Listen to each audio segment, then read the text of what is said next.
If I could express one thing, what would it be? To know yourself. You have to know yourself. But also, in that journey of knowing yourself, still be in tune with the material world. See, I was thinking that you have to separate yourself from it. But what I realize now is that don't make sense, right? Especially when you think about the all. And everybody got their different opinions on source. And some don't even believe in God. But we all got a beginning somewhere, right? And to separate yourself from the materiality, it's not doing yourself a service, because that's not the battle. You know, it's easy to think that the battle is with the flesh, but it's not, though. I don't think. I think the battle is remembering. Once you remember, peel back the layers, and see the essence of this thing, you'll see that everything comes from source. And if that's the case, how could you ever separate from anything? Now, on the surface, of course, it would look like separation. Just like on the surface, of course, it looked like duality is playing out. But if you transcend the duality of things, the right, the wrong, the up, the down, and you left with that singularity, then it seems asinine to think that you have to separate yourself from anything, because separation is not even a thing. Definitely a construct while we're living on this plane, but in actuality, what is it really? And to rest in this singularity is not to not have questions, because what I find is the mind still questions things as a natural function, right? But you can't have a calm knowing. And in this calm knowing, you can remind the mind, hey, it's cool. It's cool, right? And some call all this a play. You know, it's a drama playing out. The source taking on many faces and interacting with itself essentially. And man, I feel blessed. You know, even today, it was some things on the mind that was causing some pressure. But it's cool though, because it's nice when you can remind yourself that, hey, I am that I am. And what do that mean, right? I think that's a great question to dig into. What is I am that I am? What does that signify? And if we get past all the differences, which seems to be differences on the surface, and penetrate that surface and look at this reality for what it is. Car coming.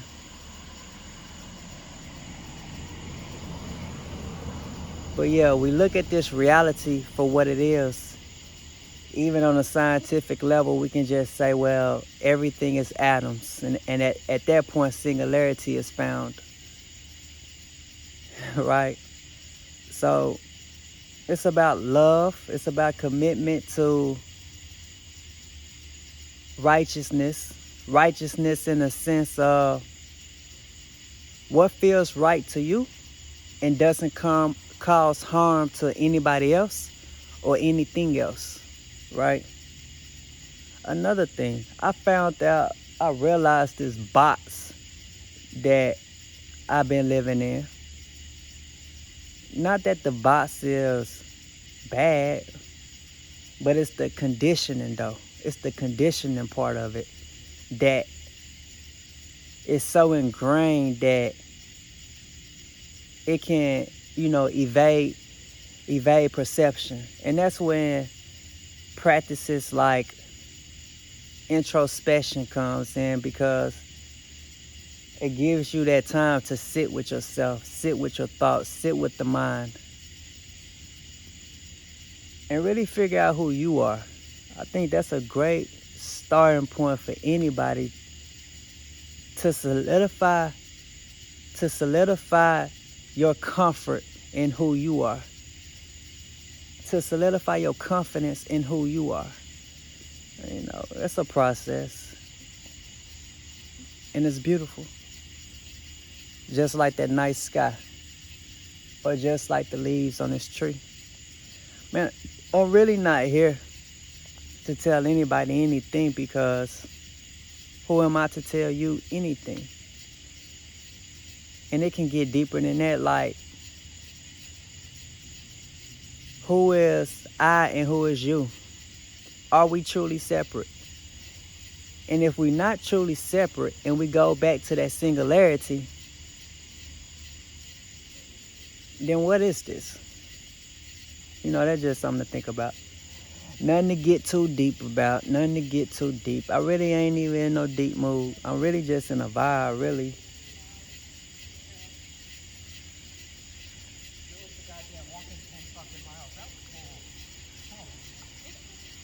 Background noise. But man, peace, love, blessings, steady progression. Find out who you are. Find out who you are and rest in that. The Gita says something to the effect that one finds peace who is situated in the self. Who is content with being situated in the self. Think about that.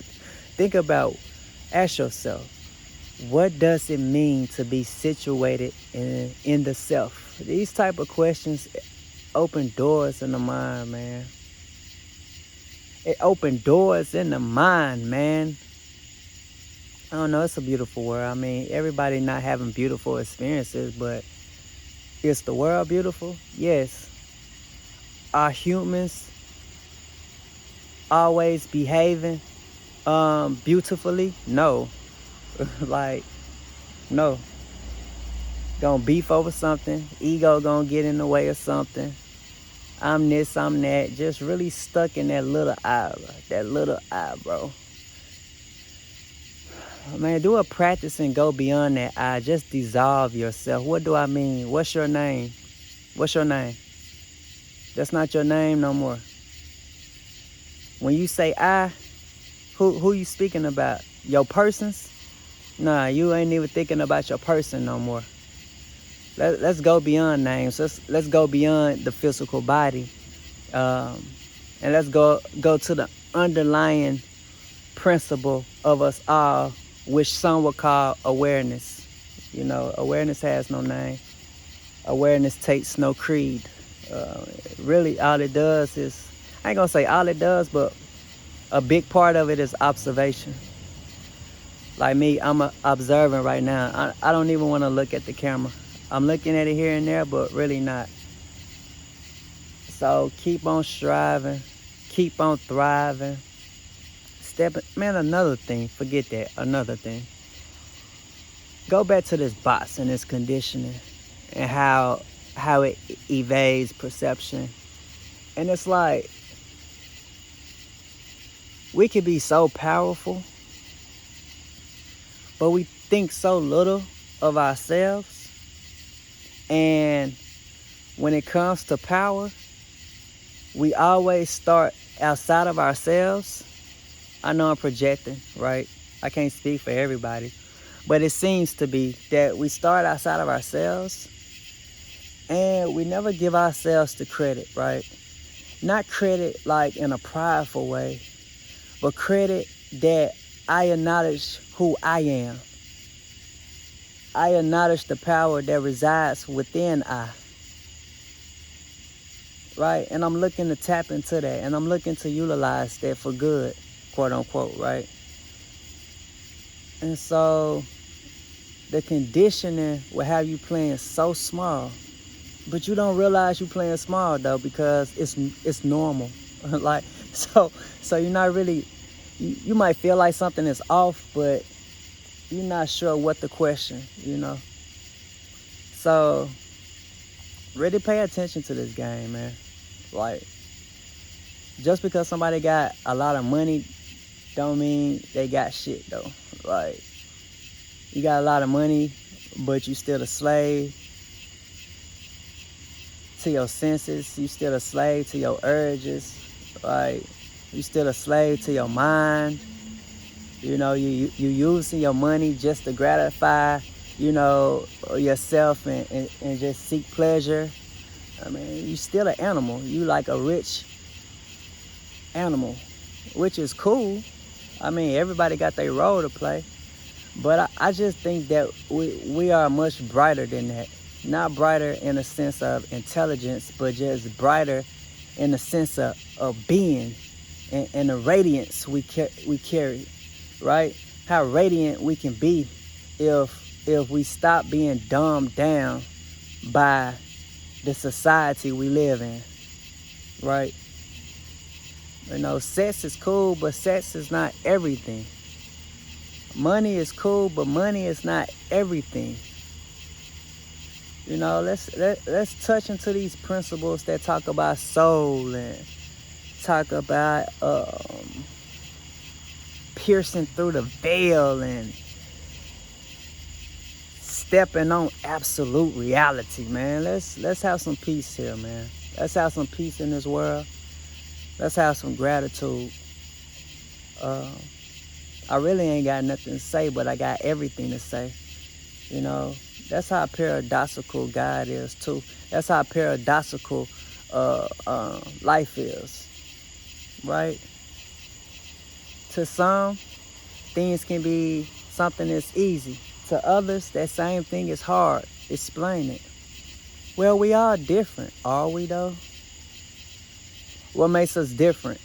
Our names, our race, ethnicity, culture, religion, political affiliations. Like, what makes us different? Our career fields. Like, we so big on difference, but it's like biology will tell us that humans are 99.9%, if I'm not mistaken, alike. But yet we so hung up on the differences. But I think the differences and the contrast is what creates this reality, right? The dark and the light. But what I'm saying is, it's cool to be aware that of the dark and the light, but don't lose awareness that in actuality, darkness and light is the same thing. Boom.